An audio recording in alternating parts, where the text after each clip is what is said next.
Hello, and here I am again welcoming you back on this wonderful video series, the L&D Playbook on empowering careers with learning and development insights, brought to you by HR Success Talk. So let's continue with our journey. So this is the fifth videos for this whole video series. So today's topic is about working out internals and external facilitators. Now, this is going to be very crucial aspect of your activities as an L&D or the L&D manager or the HR function overlooking the L&D function. So let's get deep dive into this particular very important topic of the day. So working out internal and external facilitators. So today what we are going to speaking about the importance of selecting the right facilitators for training interventions. What are the key considerations, objectives, audience, content complexity, and organizational culture? Then we will be comparing the internal and external facilitators for the training programs. So let's get quickly started on this, on the internal facilitators. So what are the key advantages for, continuing with the internal facilitators to impart the training for your existing teams? The very first important advantage we have is the deep organizational knowledge. Obviously, the people who are internal to the organizations who have been working for quite long, they are very familiar with the company culture, their processes, the challenges, the people all around, and obviously the environment, the ambience, and there are many subtleties which only the internal people are quite aware of. That is one very important advantage we have with the internal facilitators.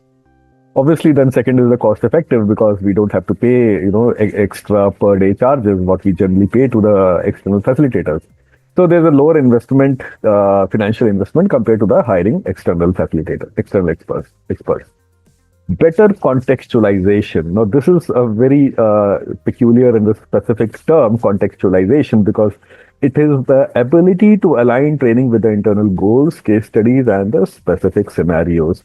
So internal trainings will always have the upper hand in setting the right context, unless some internal person has moved on and taken on the consulting role and come back to facilitate those training as an external facilitators. And if that person has already worked into that company for quite long, then that's another matter.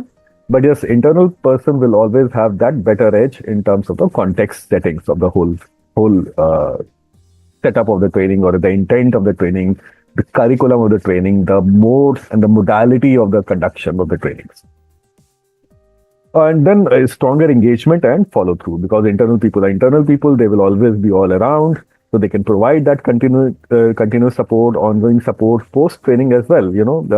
And participants have always that free, easy access to approach to the trainer who is internal for any doubt clearance or any further seeking guidance or connecting.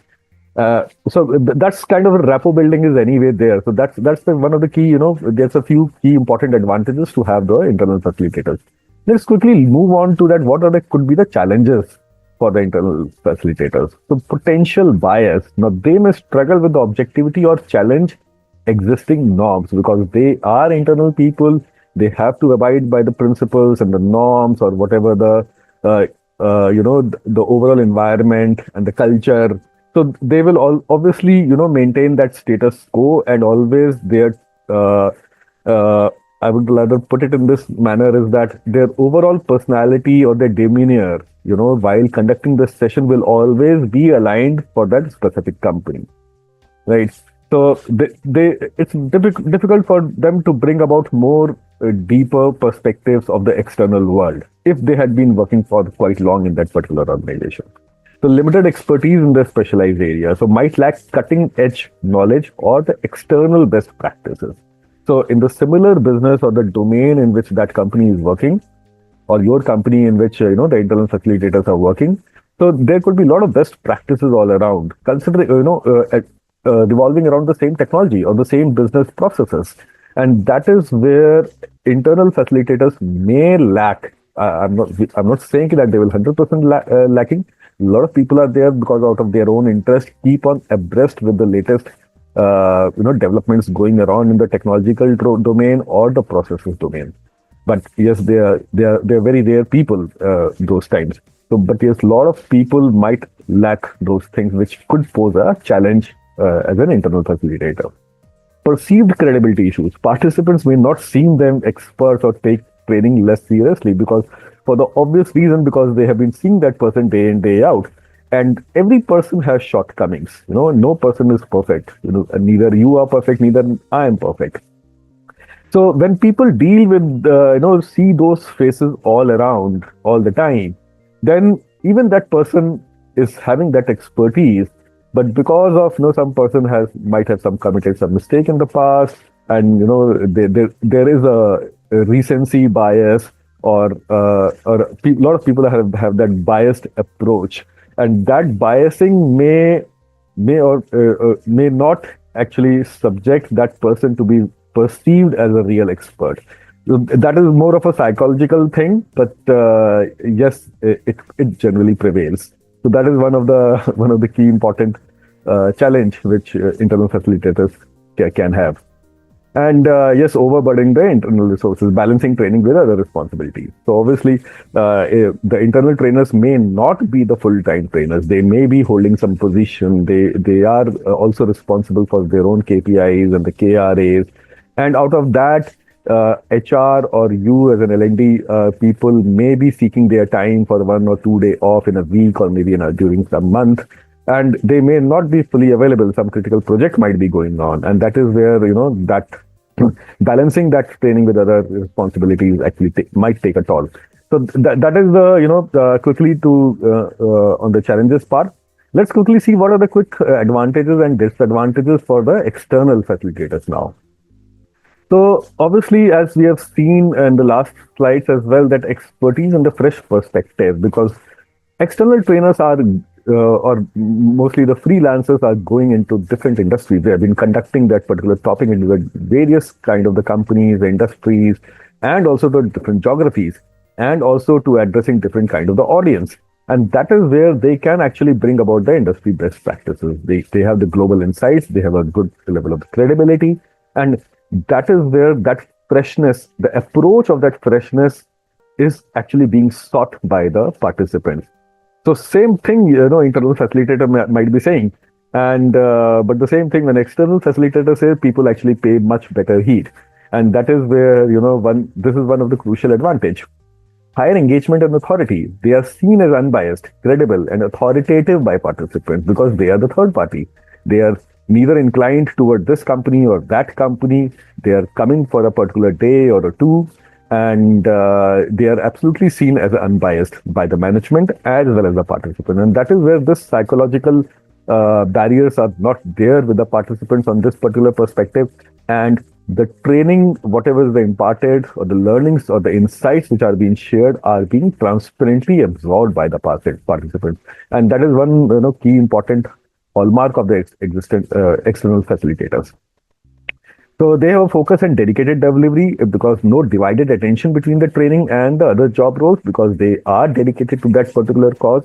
If they are freelancers, then they are dedicated only to that particular task of delivering the training. So obviously, there is no conflict of interest, or there's no clashing between the job roles. And they have the flexibility of the calendar. So based on their availability, mutual availability between the participants, management, and the trainer, things can be organized in a seamless manner.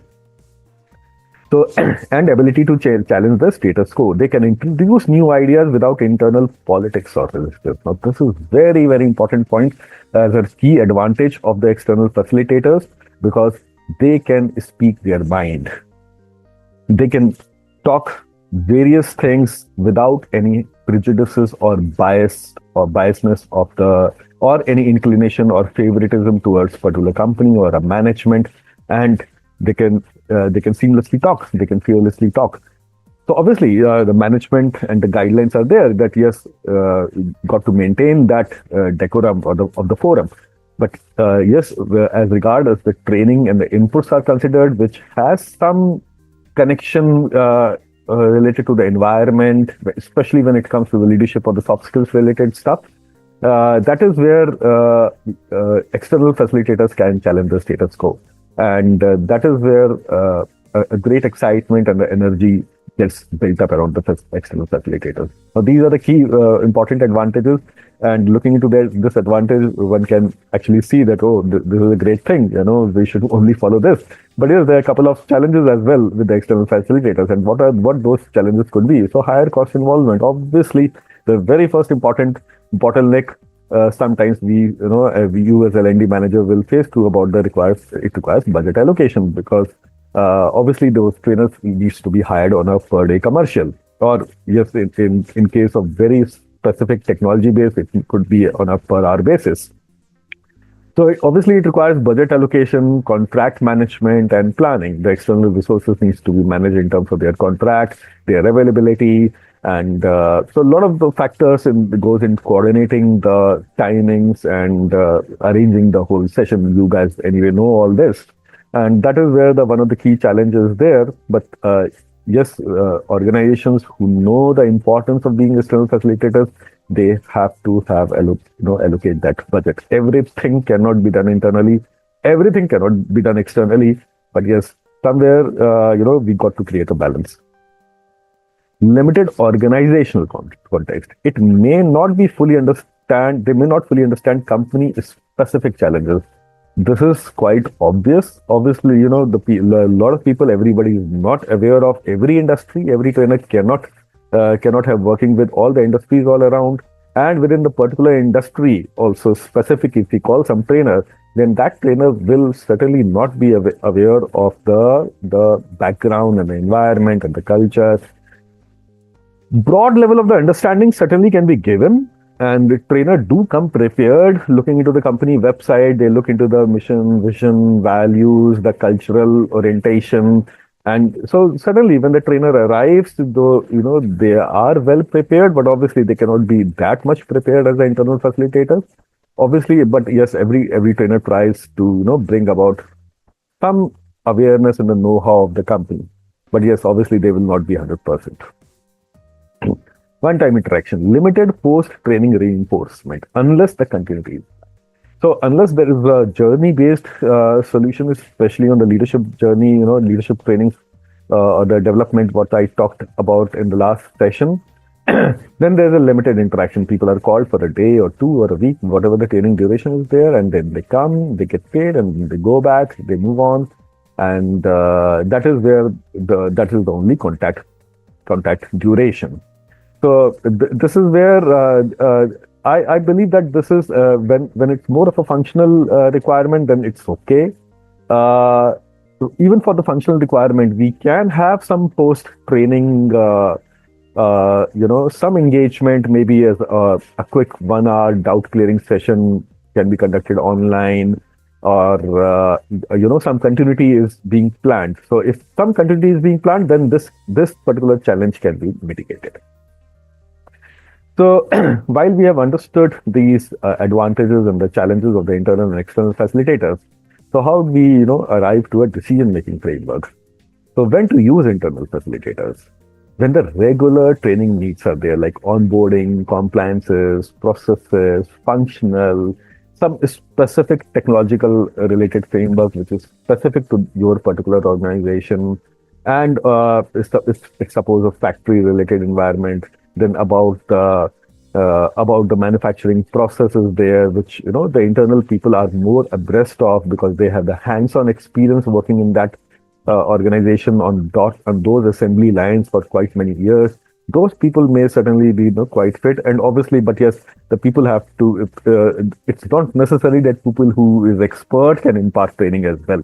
So we also got to see you as a L&D manager, HR manager needs to be very clear about this thing, that it's only not just the expertise, but also the delivery part of it.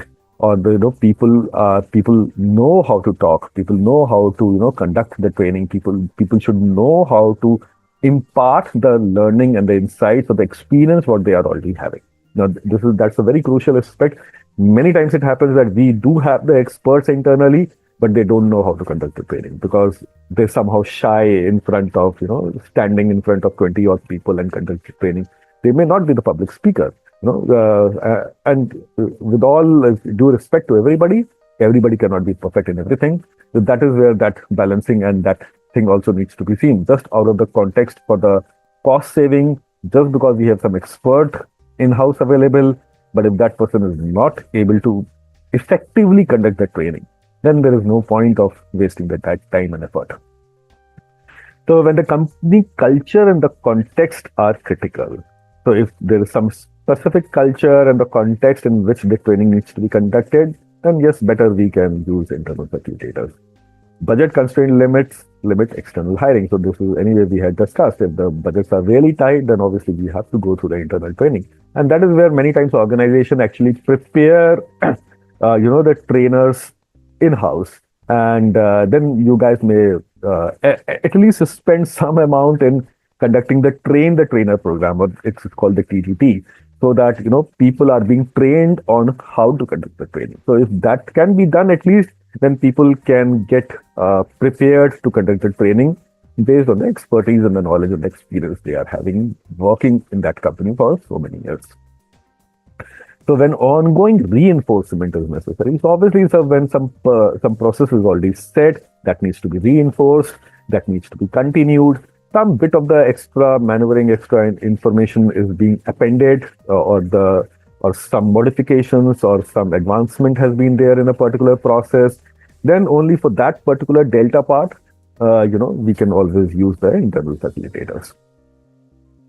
Coming on to the external facilitators, when the external facilitators needs to be called upon, especially for leadership development, innovation workshops, or niche expertise, that is where the external facilitators are obviously required, especially when coming to the leadership. When it's more of the innovation workshop or the niche expertise in which in-house facilitators are obviously not available, then we got to call them. But when it comes to the leadership development, or especially on the soft skills, that is where I personally believe that yes, if we call all the time external facilitators, then it will always make sense, because leadership or soft skills will be talking more about the ideological principles, psychological thing, the personality traits, the behavior related stuff, emotional intelligence. That is where the participants will not be comfortable opening up with the internal people, because they may find it threatening to open up, to be opened up in front of them, because they may have to talk about the challenges they are facing with their peers or with their bosses, and that cannot be discussed openly with the internal people. And especially on the ideological principles, it's always good to have the fresh perspective, because the external person is coming with a lot of experience. He has traveled around, dealt with hundreds and thousands of people. That is where I believe that yes, for the leadership development and soft skills related, behavior related stuff, it has to be external facilitators as far as possible. Unless if there is too much of the budgetary constraint, then that's another matter. So this I have already spoken a lot about it. The fresh perspectives are required to challenge existing practices. High stakes interventions where credibility matters. So that is also one important key factor to note, is that when high stake interventions are there, especially when the executive coaching framework or the stakeholder oriented coaching is done, or the top level of the strategy thinking, leadership development, on all these level of the stake building, it's always and always should be the external facilitators, because the senior level of the seasoned level of the coaches will bring about the best of the practices, and also they can get deep down into the psychological interventions with the key stakeholders or the senior level of the people whom they will not be comfortable at all with the internal people, howsoever that internal person may be experienced. And when the internal trainers lack the required expertise, obviously then we got to have called upon the external trainers. So further, getting into especially onto the external facilitators also, I have one important point that came to my mind, especially on the soft skills and the leadership thing, is that you as an L&D people and the HR people also might be sometimes struggling that, when you deal with the external people, there may be possibility of, calling upon some brand names for the training companies or the individual, freelancers. So if you are the HR person or the L&D manager of a very big organization at global level or MNC level, probably you may be having your own norms or requirements or instructions coming from the headquarters about following some certain norms. Thereby, you need to only deal with the training companies who are also in global nature, like the likes of Dale Carnegie or Franklin Covey, or especially when you talk about in India, maybe Hero Mine or many other some reputed organizations are there. Then that's another matter. However, as per my experience, I know a couple of people. I've been closely working with people who are not having that brand name, but still they bring about huge truckloads of the experiences with them. And people as a standalone freelancer also bring about a lot of expertise. They may not be having brand name, but they can be cost effective. And they can be very effective in imparting the exact training requirements, what you are looking for. Also, there are a lot of people who are the trainer themselves and they are good big time networkers. They can bring about as a single point of contact, they can bring in a lot of connections, network with them, so that you can, through them as a single point of contact, they can conduct particular training or maybe on the leadership development or soft skills or coaching. And also they have a lot of network to be leveraged on functional training requirement or other soft skills training requirement.